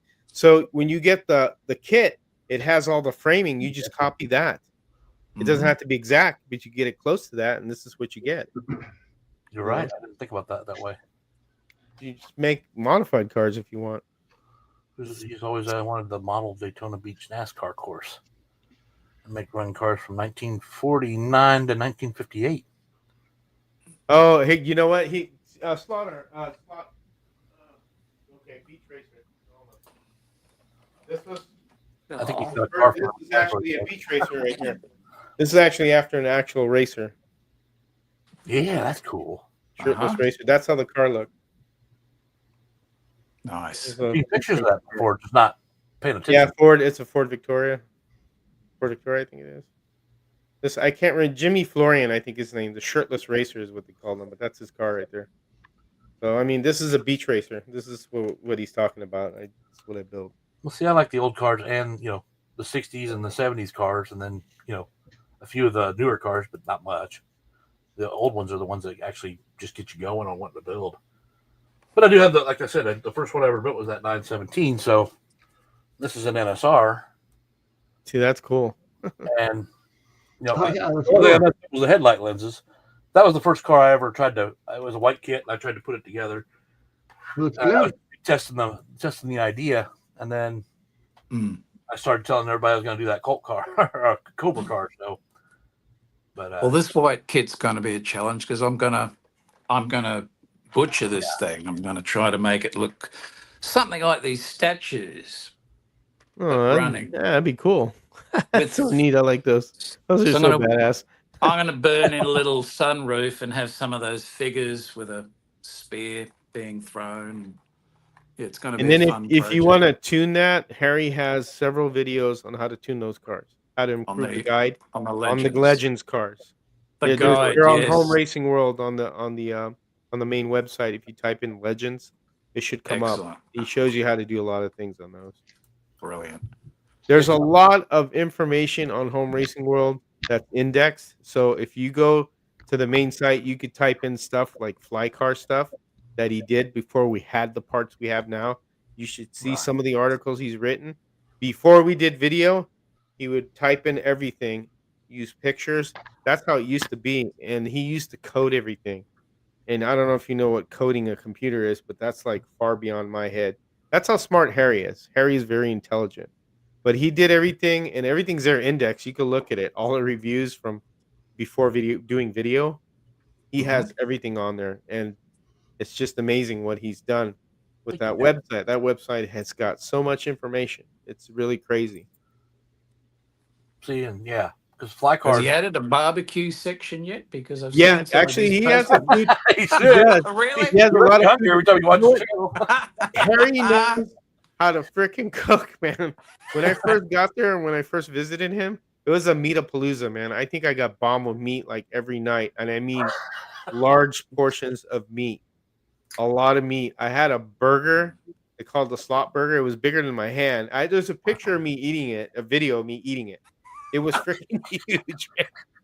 And all the steaks he makes, and he knows how to smoke. So yeah, he feeds you real well when you're there. That is no shortage of food. You, George, you got the small version of the slot burger. Yeah, I did. I heard it was bigger than The when first time I went to Home Racing World, 2014. 2014. I had to eat the slot burger, and so Cindy makes me this. It's 3 pounds of meat. Holy burger. And they have these big buns, and they present me this thing, right? We take pictures and stuff. So then I head out to the picnic table out on the patio, and I sat there and I ate the whole goddamn thing. And so I come waddling in. I thought I was going to die. And I set the plate down, and Cindy said, "Where's the hamburger?" I said, "I fucking ate it." She goes, "You're not supposed to eat the whole thing." And I said, "What? That's what you guys told me." I ate a 3-pound I hamburger. don't want to be rude. Yeah. Somebody should have told me that after the photo was taken, so I didn't kill myself. Now you know why I'm as big as I am. It's because of the 3-pound slot burgers. Oh, jeez. Oh. That's funny. Yeah. Still trying to work that 3 pounds off, huh? Yeah, he'll feed you good. You won't ever go hungry there. That's for damn sure. No. Breakfast, lunch, and dinner consistently. And snacks. And While you're snacks. there playing with the car, snacks. A lot of snacks. And he's a real thin guy. How does he do it? That metabolism just stays with it. He's able to do it. Yeah, He is able. yeah. He makes me hungry every time I see him showing a grill part, and I'm like, oh, that looks freaking delicious. Dave just tells us what he's making, and we get to do that, but you actually get to see the food on that side. So your dream car, like, is anything you want to make it. It is, and I think people don't think Whatever about you it. want to build it. Whatever your heart's desire. I mean, shoot. Because What do a you lot of these stock car companies are not going to make the car you want. What do you look for in a car, Shane? What do you think is your criteria? Well, from the very beginning, when I started working on this basic home layout, in my mind, I thought, wouldn't it be cool one day down the line, know how to do those, those brass chassis like the real slot car guys make?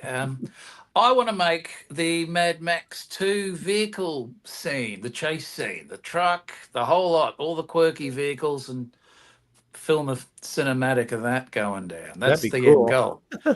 So the whole point is just an excuse to actually learn how to make the vehicles eventually. Yeah. Nothing wrong with that. That's, I mean, again, probably for at least for me, 100%. And I'm sure probably George too.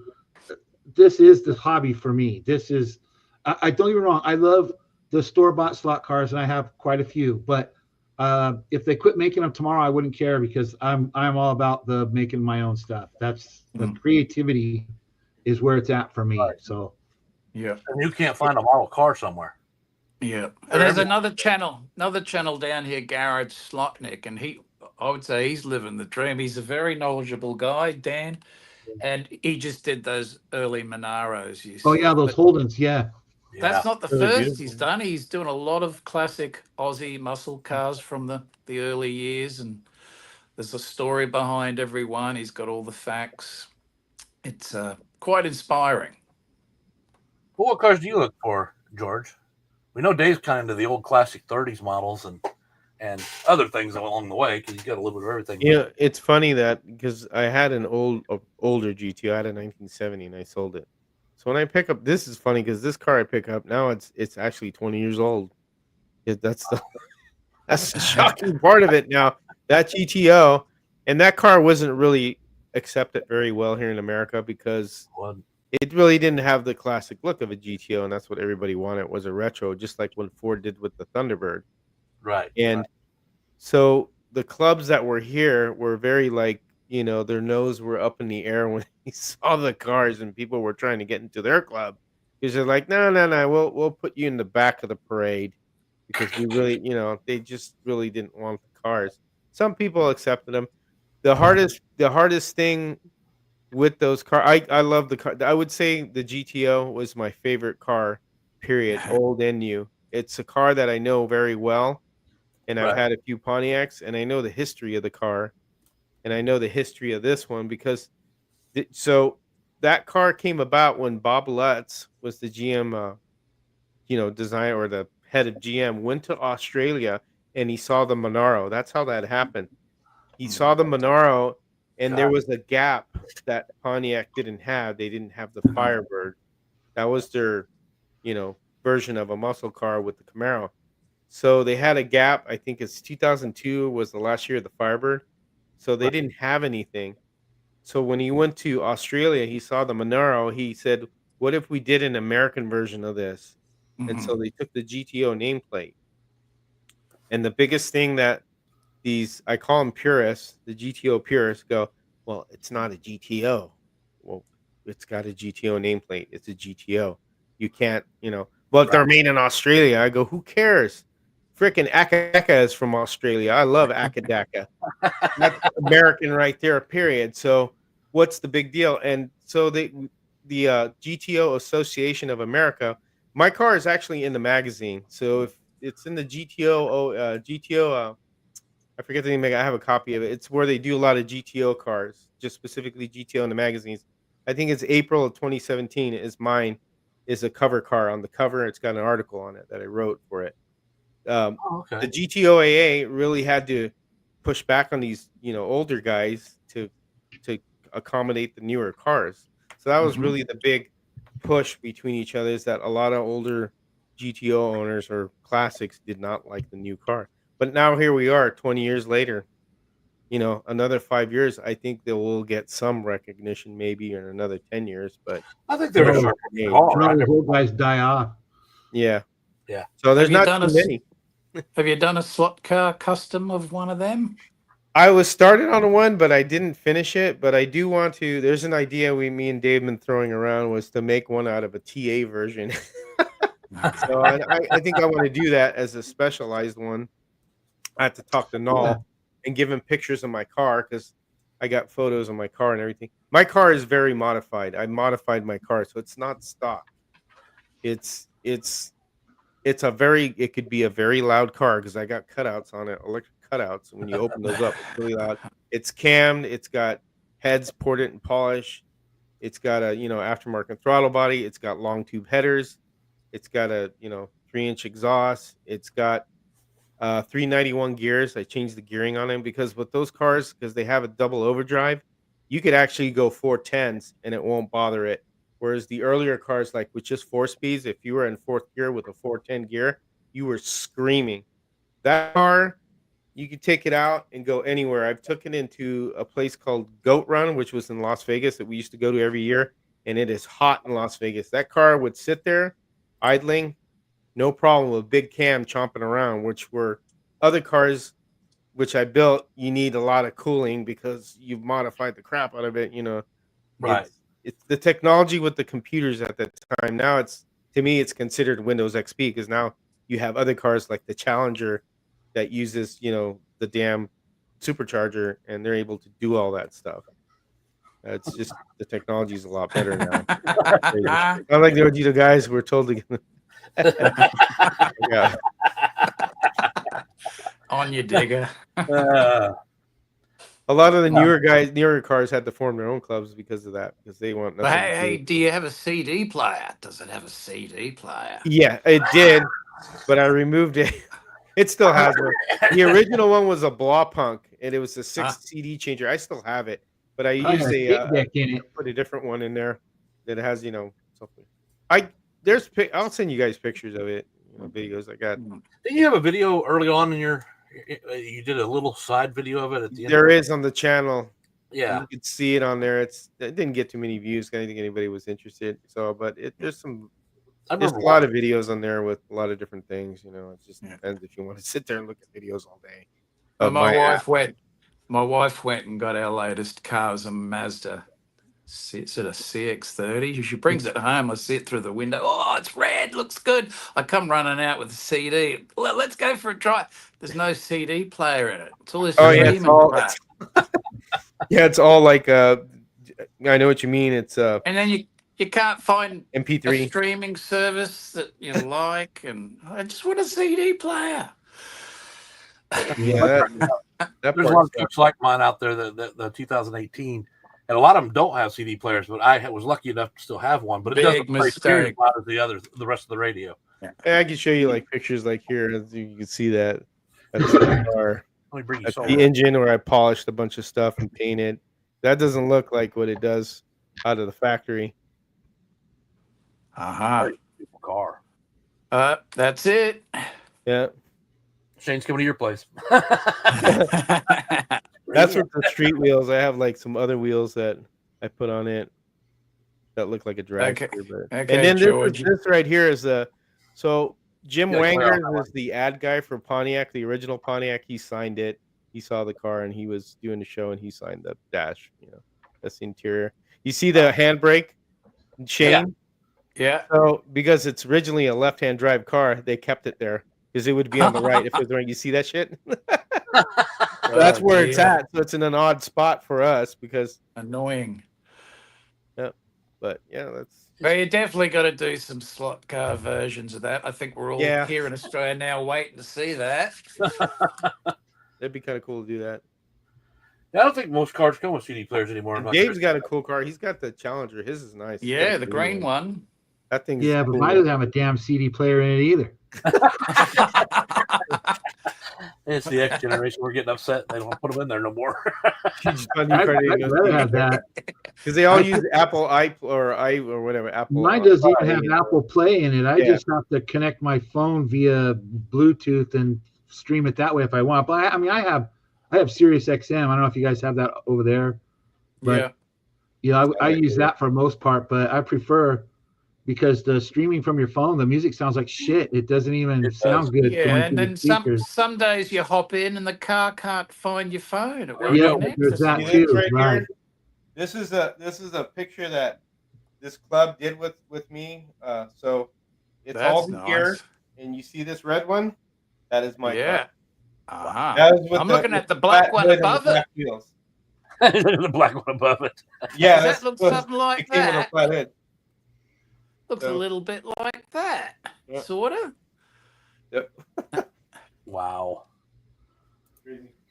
Very cool. Again, something like that, like an old car you used to have, you can go out. Like that and one.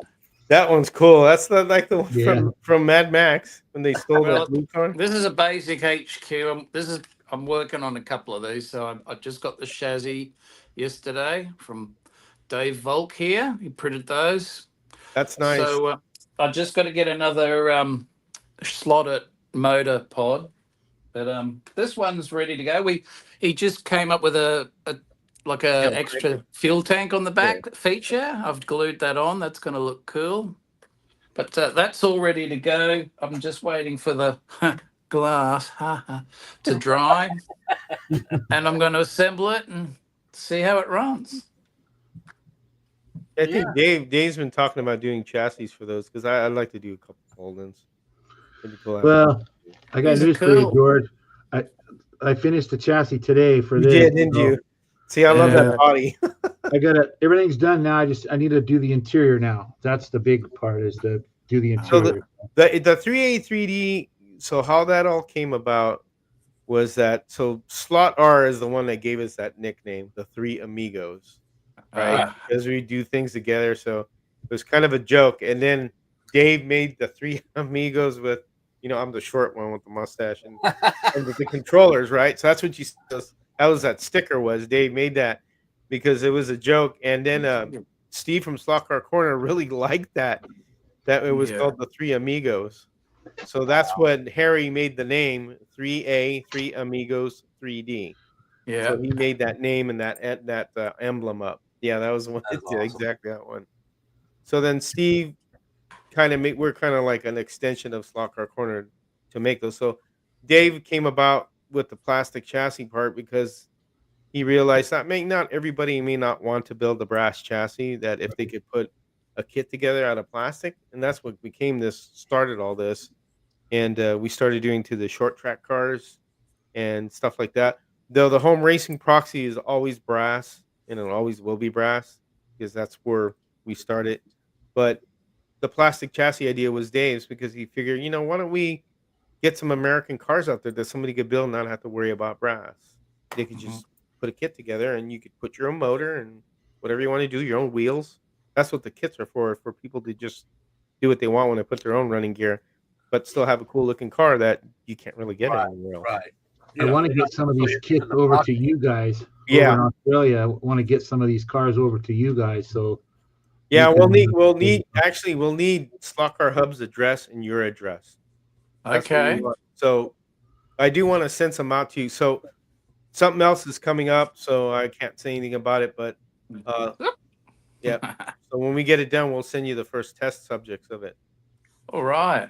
So this way you could try it out and tell me what you think. Tell us what you think. Excellent. Yeah. Hey, Dave, did you say you're working on the interior? yeah. So from memory, you've got two figures. You got this guy and his girlfriend. Right. From memory, the girlfriend in the movie is a little bit flat. You can do one of your little enhancements for that one. Certainly. Put him in the interior. Absolutely. I know what he's getting at. Now we know it's going to be perfect. You have just opened up a huge can of worms now, Shane. Oh. Don't go crazy. Don't go too crazy. Now.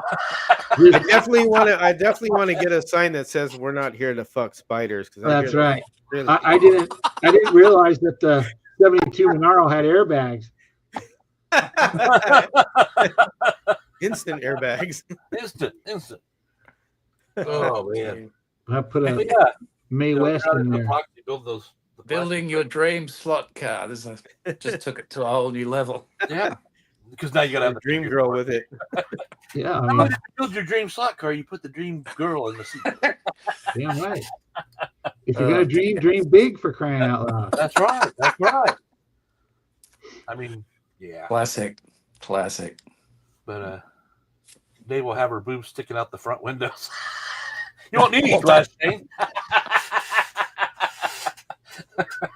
You'll have no glass to mess up.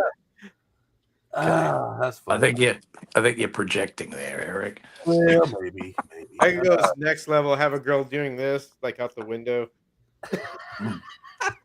Side of the window. Well, your Sally Field thing with the butt hanging out. Yeah, there you go. George, we have Burt Reynolds and Sally Fields figure now, so we could fix the Smoky car. Smoky car. Aha. Very good. Right. Upgrade the Put figures. the Bandit where he belongs. I need to build one of me and put me in the car with Sally Field with her butt up in the air. That's what every guy dreamed, wasn't it? I always like that. Or was it the snowman? Where'd you get that seat cover, son? That part always cracked me up. The way he said it. Where'd you get that seat cover, son? Wedding dress. Yeah. Well, I'm thinking we should probably call it an evening. So I know you got to work tomorrow, George. Yeah, thanks for inviting me. I kind of I appreciate you coming on. We were talking about it earlier, and he said, "Well, you thought it might be up to do it, but he's got to work in the morning." I was like, "Well, if he comes on, I'll bring him on here." Oh, yeah, all good. I'd love to have all three of you on here because of you guys doing that particular thing. But I just wanted to keep a generalization of you don't have to buy the slot cars that are available to you. You can go out and build your slot cars. Right. Yeah, but make sure you drop her address, Shane, and then you too, Eric. Okay. Well, we usually like to send some cars out. Like with the first cars we send them out to test was like the Tad, Slot Car Dojo, because he's in Maryland, I think. Maryland, Virginia. And then who else did we send to, Dave? To Jeff Greco, because we asked them, hey, can you build these as soon as possible and give us your feedback? Honest feedback. Don't be biased. Tell us what you think. Some good guys have do that because they're really good at it. Send it to Tom, to Broman. Yeah, bro, man. If there's something wrong, we want to know, or if something you don't like, that's really gets us to fix things, make it better.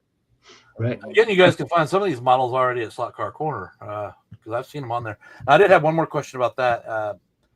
Every time I go there to look for a brass chassis, like your box kits, they always say it's out of. Do they build them? They're back in stock now. They're back in stock. They're the 132nd kits are. Good, because I was looking for them, and they keep saying they're out of stock. I didn't know if they built them to order or what. But well, the thing is, so you got to look at the kit. So Bob over in New Hampshire, he gets all the little pieces and puts them all together. It's not like it comes that way. You have to pre-assemble it before you ship it out. So right. All the little tiny pieces, that must be very tedious. Oh, but it is. All the little grub screws, and because the kit is specific, it shows you an exploded view of what comes with it. That all has to be done separately. Oh wow! So it takes time to put all that together and put it about. And that, like, again, you got to thank Steve and Bob from Slot Car Corner because they're really the only ones that do a lot of that scratch building stuff and accommodate the scratch building people. I mean, you have Professor Motor; they have a lot of bulk stuff, but Slot Car Corner is more specific to have like a kit like that. Nobody has a kit like that. No, when you guys brought that out, it was great. Dave and Harry, it's a chicken. I still got one of the 124 kits, but yeah, the 132 is what I was looking for. So even at that, I could actually go to my hobby shop. He sells brass, and I can buy enough to make, let's say 2 or 3 models. So when you really get into it more and more, you start having a lot of crap in stock. Trust me, I got a lot of stuff. Screws, wheels, tires. You start getting ridiculous. There's a lot of stuff here. I could build like another 50 cars of what I have here. There's a lot of stuff here. So I mean, it's like you get carried away because you just want to keep building. So that's the addiction part of it. It will take long to drop $200 on parts. Boom. Yep. Not like very that. Much. It's gears and motors. Stuff like that. I don't know anything about how to get the measurements on those. Is it using the caliper to get the diameters, or this is stuff I'll ask later. I don't need to bring it up in the live tonight. No, you can look at the videos. They explain all that. Harry's videos, my videos. Right. The most expensive part, I think, of the slot car kit itself is the wheels. The wheels, because they have to be machined to a tolerance. Those are like, if you have a non-insert ones or just insert ones, they're like $8, $9. But when you get the ones that have designs, they start getting more expensive. They're just like staff wheels. I mean, they're beautiful wheels. Yeah. But they're pricey because you need an $80,000 to $100,000 machine to make. That's what it takes.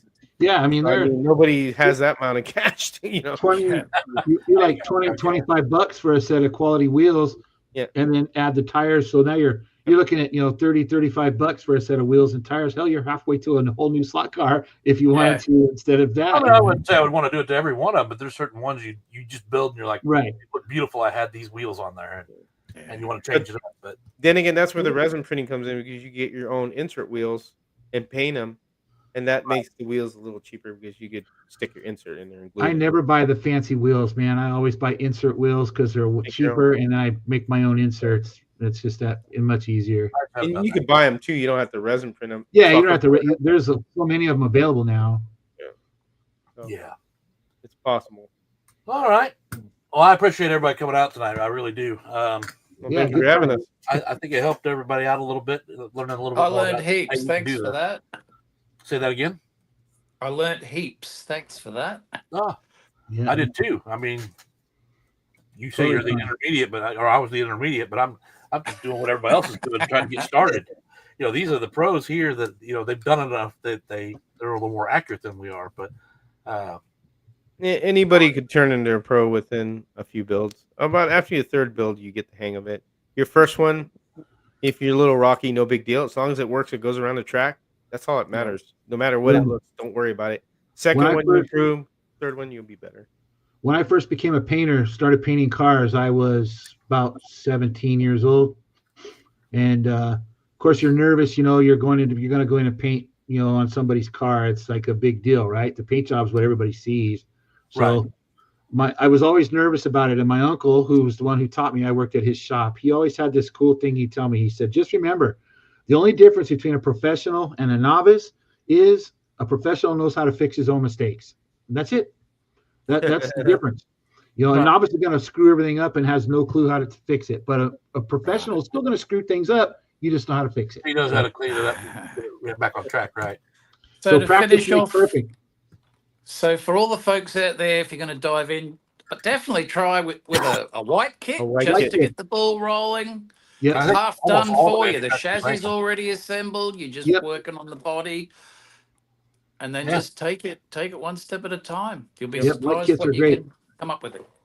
You'll have your own cars. So yeah. On that note, y'all have a good night and get some rest, and we'll see you guys live in 2 weeks. Thanks for tuning in, everybody. Yeah, thank you for having us. Glad everybody came out. I probably didn't say hi to everybody like I should have, but I tried. But yeah, everybody, good night. All right. Good night. Good night, everybody. See ya.